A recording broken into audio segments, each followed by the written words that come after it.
Hey guys, what's going on? John here from What's Spinning here tonight to chat about this new Grimes album, Miss Anthropocene.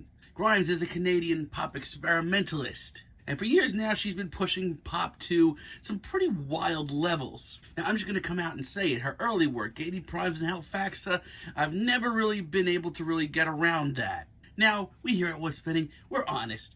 I like the idea of these albums. The sort of cosmic, weirdo, out there pop music was something that really wasn't going around at the time, and I personally ate it up. I thought that was a really cool idea, but some of the busier tracks on here were way too heady, and Grimes really hadn't found her voice just yet. To be honest, I can even say a lot about her next album, Visions. Now, I'm just going to come out and say this album really isn't as hyped up and wild and eclectic as many people praise it to be. People were going hard on this album when it first came out, spreading it around, telling everybody to listen to it. I mean, yeah, Oblivion is a great track, but outside of that, this album is still messy.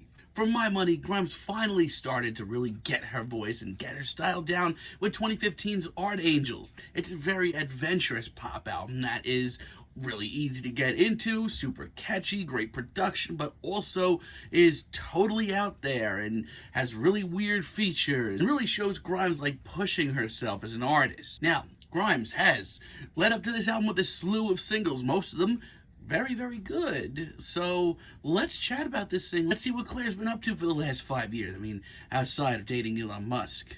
The album starts off with So Heavy I Fell Through the Earth, and this is a friggin' great track. It's instantly some of the denser work that Grimes has put out as well. It's much darker and bolder, and the fact that this is even her vocals at this point in the game is actually staggering. These are great. Like, I can't tell you enough, she sounds so confident here. I love how moody this track is. There's practically some trip-hop elements.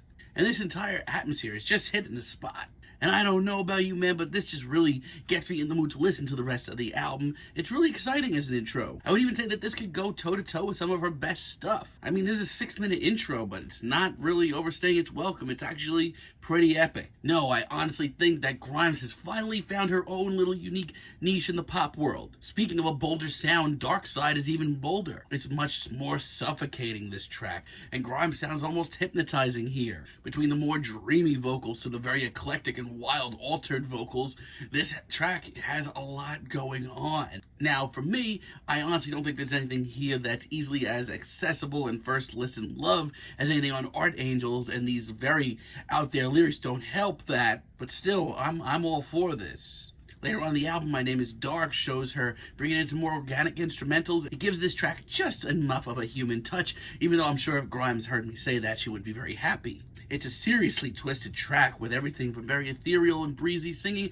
some pretty tortured screaming. It's awesome. It's absolutely bonkers, but man, this is so Grimes right now. Now, Grimes on this album also takes a ton of very interesting risks. Most of them pay off. Take, for example, Delete Forever, which, I'll be honest, the first time I heard this track, I cringed a little from that intro. That acoustic strumming, man, this could have been, like, really, really, really bad. I was worried that it was going to be some kind of cheesy ballad, and you know what, it is, but to be honest, Grimes does it great.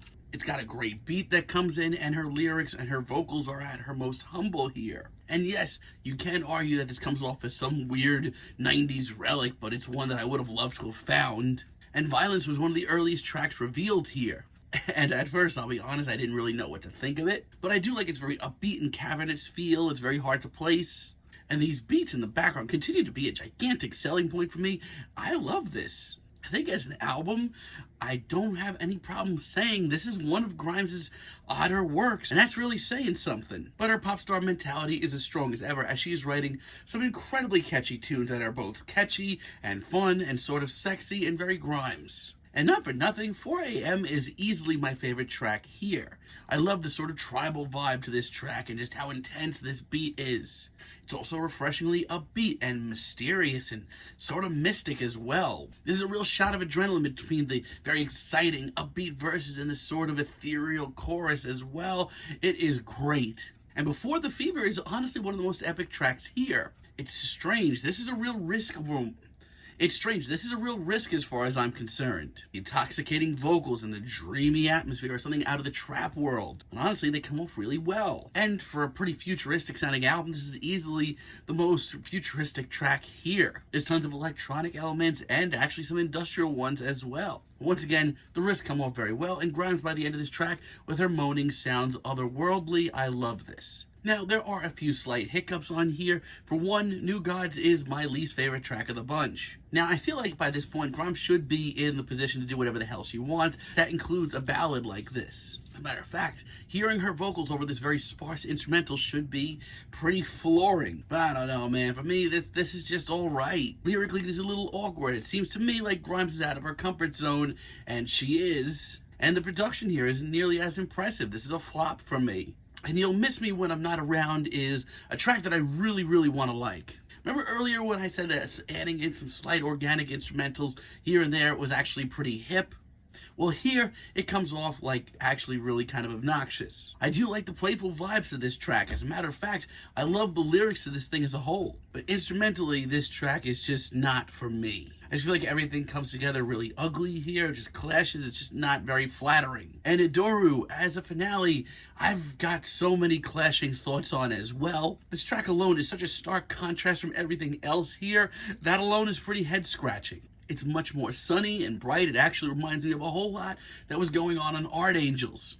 It is very catchy from time to time, but like for me, this just sticks out so much. But then in the second half of this near 8-minute track, this track completely takes off and brings some of the most interesting and cosmic production of this entire album. I honestly kind of wish this track was short and that it was only the second half, because that's a freaking journey, man, and it is wild. So I honestly don't like this album as much as I liked her Art Angels a few years back. That album was a little bit more accessible. I kind of miss that. Not to mention the length of this album. This is a really super short album. 10 tracks, only like 35 minutes.